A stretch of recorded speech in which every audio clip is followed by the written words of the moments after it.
القبن جوان بس هم ما دريانين الناس اللي بيشجعوا فيهم زي كان شجعوا اولاد النوبه كله الجلابه زمان بيشجعهم انتوا اسياد البلد وانتوا ومنو زيكم واغاني. هسه دي هو الاغاني استلموه كيسان فرع النوبه عشان يشجعوا برضه احنا العطور وانتوا شريزين وانتوا منو ناضل زيكم وانتوا طب في النضال وانتوا عشان ينتهوا منكم. ده ما فعلا الحاجات اللي بيقولوا من قلوبهم، ده تشجيع وحماس عشان احنا العطور يتكاتلوا وينتهوا نهائيا في الوجود. وبعد ذاك هم يجوا داخلين زي ما قلت بالمزيكا بحكومتهم المزيفه ده اللي عاملينها ده. احنا دايما لما نيجي نرسل الرساله لاهلنا العطور قاعدين نقول لكم وقفوا الحاجه ده، لانه انتوا ما قاعدين تقاتلوا من قلوبكم انتوا كقضيه اللي كنتوا بتتقاتل عنه كحركه شعبيه، لا انتوا بتقاتلوا نيابه عن الناس، نيابه عن الناس دايرين يبرجلوا من الدنيا هناك بعدين يجوا خاشين. فبليز وقفوا الحاجه اللي انتوا بتعملوا فيه دي انتوا حاسه اديتوا الروح معنوي لناس عمار ناصر يتكلموا، واديت لناس مبارك ارض قبله الحياه جديد يطلعوا يتكلموا. ده ده ما بتجي. عمار ناصر طالما عنده قوه ليه ماشي يهاجم قوه جنوب السودان؟ يجي مباشر يمشي يهاجم المناطق المحرره. ليه بيهاجم قوه جنوب السودان؟ عندك شنو هناك يا عمار؟ ده طبعا عشان مجهزين برضو التفلتات بتاعتكم والارهابيين والدواعش بتاعتكم. وفعلا ده رساله لازم حكومه جنوب السودان ياخذوا في محمل الجد. ده رساله واضحه من عمار ناصر بما يمثل المنتمي لتلفون كوكو. احنا كنوبه بريئين كل البراءه من الحاجات ده، لان الناس بقى مقسمه ذاتها. يعني كون يجي يقول ما اعرف لازم تبع ده الحلو منو يبعد كده. عمار طبعا عنده عقده لان ما تخرج عديل ذاته. انت شفت السيره الذاتيه بتاعه بتاع التخرج حقه، تخرج طبعا بورجناه عشان بس ما الحركه الشعبيه كان دايرين يسافر. فده العقده حتى الان الملازمه بموضوع الحلو. لو ما جاب سيره الحلو في خشمه ده ما قاعد يرتاح. لكن انا رسالتي لاهلنا العطور، شايفاكم لسه قاعدين تشجعوا نفوسكم ونزلتوا الفيديو بتاع السوسن اللي بيدعوا انتوا اول ناس ناضلتوا وانتوا ليه ما تكلموا زمان؟ لو الناس دي فعلا دايرين يدوكم حقوقكم من بدري انتوا كده يا اهلنا العطور، ليه ما تكلموا زمان اصلا قبل الصراع ده؟ ليه ما تكلموا؟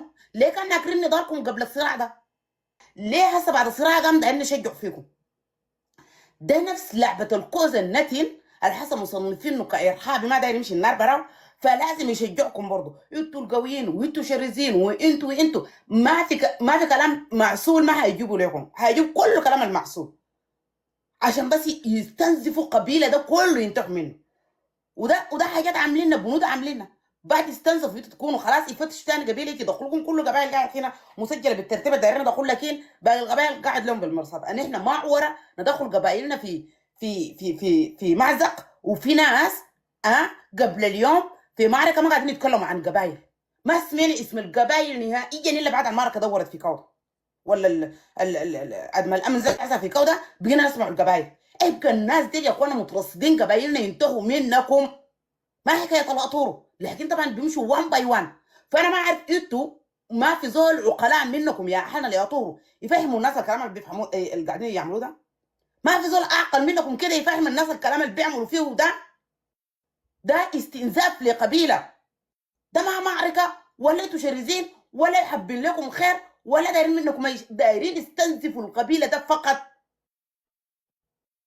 ارجع لاقولكم ده ياتي يوم مره ذات شاكلنا في الاراضي. انتوا لو ده موضوع الاراضي ليه من زمان قاعدين تزرعوا في اي حته يا حلال العطور؟ ليه اي زول بدكم اراضي تزرعوا فيه كان ليه؟ هل كان في حاجات زي ده لما تزرعوا عندي هنا ده لا مش انت مع اخوي؟ لا كان ما الناس كانوا متعايشين. لكن حس ده جابوا لكم الافلام الاجنبيه والهنديه ده عشان يستنزفوكم وانتوا للاسف صدقتوا الحاجه ده الشيء المؤسف. ما قدرتوا تفكروا في الحاجه ده وترجعوا باك عشان تفكروا ليه احنا بنعمل كده. ناس عمار ناصر لا عندهم قوه. عمار ناصر يا مره وقف في المعركه. مبارك اردول هرب وين؟ لما يكون زول شرس في نفسه بعدين يجي يشجع زول الشرس. لكن ممكن انت تكون جبان وتمشي تستنجد بزول تاني عاملين زي المصارعه، الواحد يدفع قروش عشان يمشي يصارعوا عليه ويجي يخش حرد الحلبه يشيل القش ببربيه والنولفاز. ده اللي بيعملوا فيه ناس اردول حسي ده ما ناس عمار ناصر. اعقلوا يا اهلنا العطور وقفوا المأزقه قاعدين تعملوا فيه ده. للاسف انتوا صدقتوهم. ناس بيشجعوا فيكم بيغني لكم. نادى القلعه ده لما غنى للناس المشتركه غنى للزغاوه بالذات اغاني بتاعت قبيله الزغاوه كله كان يتملى فيه. اسم الناوي هو اللي قاعد يطلع يصرح انه مش بيدخلوا اولادنا في المعارك يموتوا 10,000 كم الف، ويجوا هم يتصوروا الفيديو ده. هسه حايم من الناوي اخيرا اعترف لما عرف نفسه خلاص استنزفوا اولاده ده نهائيا كله. وده هسه دايرين يعملوا لكم ناس ارضونا ناس عمار ناصر يا قبيلتنا يا اهلنا يا الاطول. ارجو رشدكم لو انتوا عندكم حق فعلا معانا هناك في مناطق المحرره وجغرافيا بتاخدوا، ما في زول بياخد حقكم.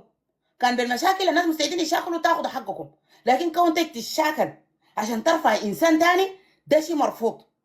تستنزف القبيله بتاعتك كله عشان واحد فلنجاي قاعد يدفع لك، ده شيء مرفوض. ده الحاجه اللي احنا قاعدين نرفضه. ده للاسف انتم يعني ما دايرين تسمعوا. بتشوفوا الزول اللي بيديكم نصيحه بيقول لكم وقفوا الحرب، بتشوفوا ده الزول العدو بتاعتنا. كانوا بيعملوا لنا نصايح من قبل اليوم، يعني نمشي عشان نتكلم في الحاجه ده بينزلونا، لا بيستقبلوا ناس بكتير. الماشي يقول لهم هنشق الحركه من الشعب من جوا، وما عندهم قوه يشقوا بيه، دايرين يشقوا بيه قوه العطور. وانتوا صدقتوا الكلام ده. اي قلوب انت عندكم يا المتمردين انتوا من العطور، اي قلوب منكم انتوا دايرين تقاوم عشان تاني. وكم رئيس كلامه كان واضح، ما في قبيله بيقدر يقاوم منظومه يا اخوانا. قبيله يقاوم منظومه، خليك من دوله، قبيله يقاوم منظومه يا شعب يقاوم دوله ما في. الحرب لما كان في الخرطوم الشعب قاوم الحكومه، شعب شال مخريات وجروا. ما في شعب قاوم حكومه في الخرطوم. ليه هسه انتوا يا حنا الاطور دايرين يدخلوكم في المعركه ضد تحاربوا منظومه له 40 سنه؟ انا داير اعرف قوه عمار ناصر ده وين؟ عمار ناصر القوه بتاعته وين قاعد محاصر بيه ده؟ ما برك اردول بما يسمى مبارك اردول واللي هم ماجره من القبائل دي، وين قوتكم؟ ناس بكتير قوتهم انا ما شايفهم. يعني ما ممكن دول يجي ايدك بتجح بقوه بتاعت قبيله وتتصدقوا تخشوا في المعركه. بكده الواحد لما يفكر في حاجه ده بشوف نفسي كده الناس دي صحيين يصدقوا ناس بيغنوا لهم وبيمدحون كناس شريزين. وناس الليله كمان ظهرت اصوات بتاعت بنات قالوا الاطورو هو كان في حركه شبيهه ناس شريزين، يعني صوت الرجال خلاص تاني جاب لكم صوت البنات الناعم عاملين زي الكيزان. قلت لهم